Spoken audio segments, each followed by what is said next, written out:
This is part 6 of the video series I'm doing about building a startup from scratch in Paris. My startup is Potos. My compatriots are Sami and Amin. Today I want to tell you about the technology behind Potos, revealing the process of taking a business idea and turning it into code.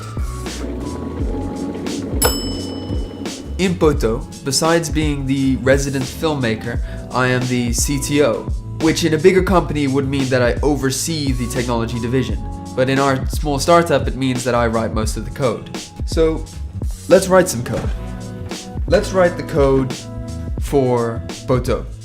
Let's see, what are the rules? Well, every month we charge all the members of the group. Then we select a winner and we transfer the pot to the winner. Done. We've made Potos. How great.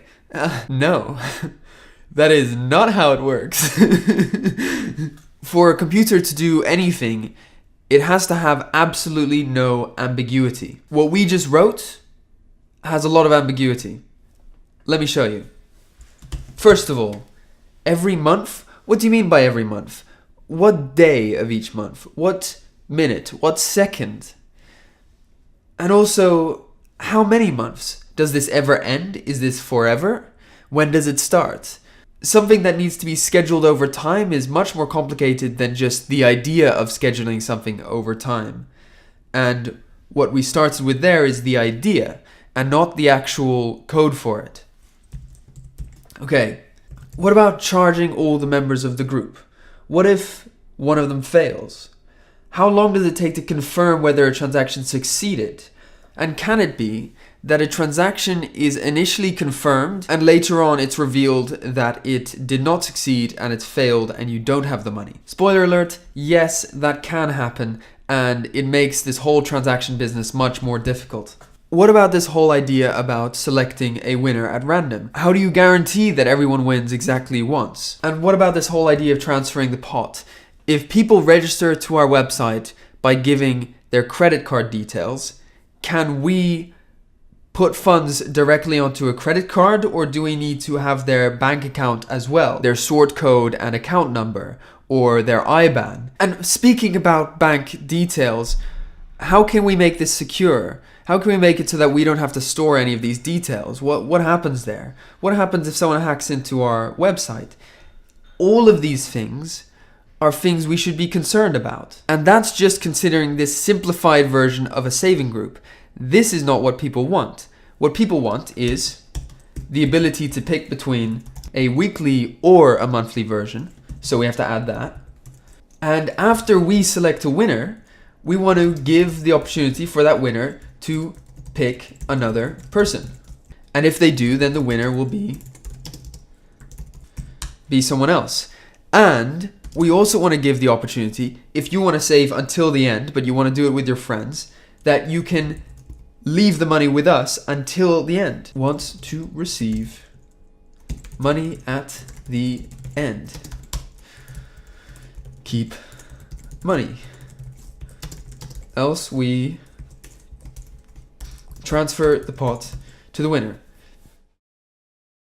Now that we've got a slightly more realistic model for what a saving group should do, we have to actually build it. And that's when it starts to get very tough.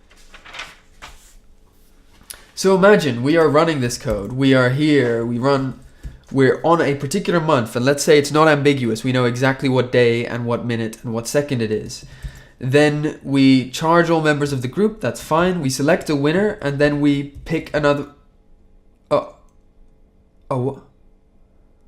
Oh, that was a crash. And that was intentional to prove a point. This can happen. And in fact, it happens all the time. There are thousands, if not hundreds of thousands, of breakable components operating on a server at every second. There are always many things on the verge of breaking that can interrupt your code. So how do you work around this? How can you make sure that nothing bad happens? Here's one strategy. Every step along the way, anytime you're doing an important action, you store it in a database. If you start withdrawing funds from 10 people and after the 5th one you crash before you get to the 6th, that should be in the database. If you withdrew successfully from all of them and just before you decided on a winner you crash, that should be in the database. The principle I work by when designing systems like that of Potos is that any piece of code should be able to crash at any point along its execution. It should be able to face any kind of interruption. Everything should be able to break, but never should that lead to a mistake. It rhymes. It rhymes. So let's go through another example. Imagine this is your database. Imagine this is a table in your database. Databases are just glorified Excel spreadsheets, or Excel spreadsheets are glorified databases. I don't know, but databases are a hell of a lot better. So here we have an example table in our database. We could have a row for a saving group, and we will capture the progress we've made in carrying out a single round of that saving group in each row. So you can imagine here we have a different saving group doing a different round, and we've got all sorts of stuff to do. Right. This is how we store the information in a database if we want to be as safe as possible. For each person that we charge, we label it that we've started charging them. And once we've completed charging them, we label that. And so we start, put that in the database, we do the charge. Once we're done, we put that we've completed it in the database. And we do this for all of them. And let's say we experience a crash now. All our information is gone. We recover it. We look at what the database has, and we see this. We see that person 1 and 2 have already been charged, and it succeeded. So we don't need to redo those. And we see at the end here that person 5 and 6 have not been charged yet, and we didn't even start it, so we can do those again. And then the 2 in the middle, person 3 and 4, we started charging them, but we did not succeed. And that's where we have to check. So in this case, we'll have to go to Stripe, our payment provider, and ask them, did this transaction successfully happen? Because we didn't note a success in our database. And from them, we can determine whether or not it succeeded. In which case, we might find that person 3 succeeded, and we can turn that into a success. But person 4, they didn't note any transaction. We might have crashed before we ever talked to Stripe. And so we reverse that back to nothing, and we can retry it. Then all of these could succeed, for example. Then we pick a winner, say P4. Then we do the transfer. We start the transfer. We say the transfer succeeded. Here, every step along the way, we know what's been done, what we're doing, and what still needs to be done. And whenever the program that's actually doing the work crashes, we can recover exactly to the point of when it crashed what it was doing. So yeah, that's it. Actually, that's not it. To recap, we started with the basic logic behind a saving group, and then we focused on the ambiguity that you can find in our basic program. Next up, the fact that there needs to be much more flexibility in how the program operates based on what the user desires. And finally, how we have to be resilient against crashes and interruptions and any kind of problem by logging it in the database. With that, we're probably around 10% done with what is necessary to make something like Potos. All I described so far is the backend, and really only a subsection of the backend.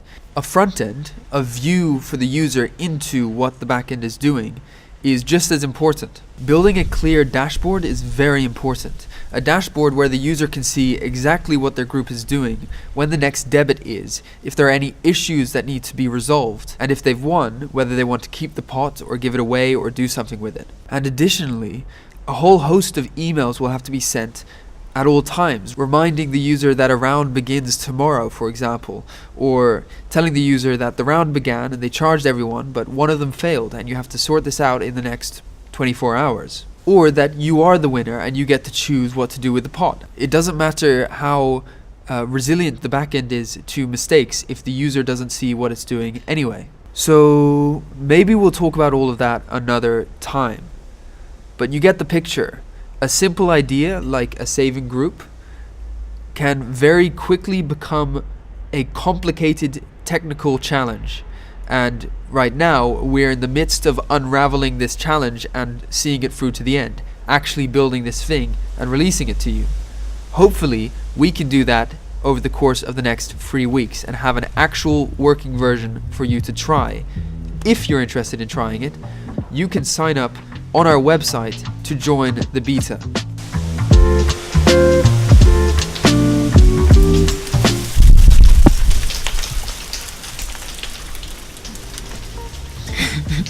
So the wind is picking up. I think I'll stop filming there.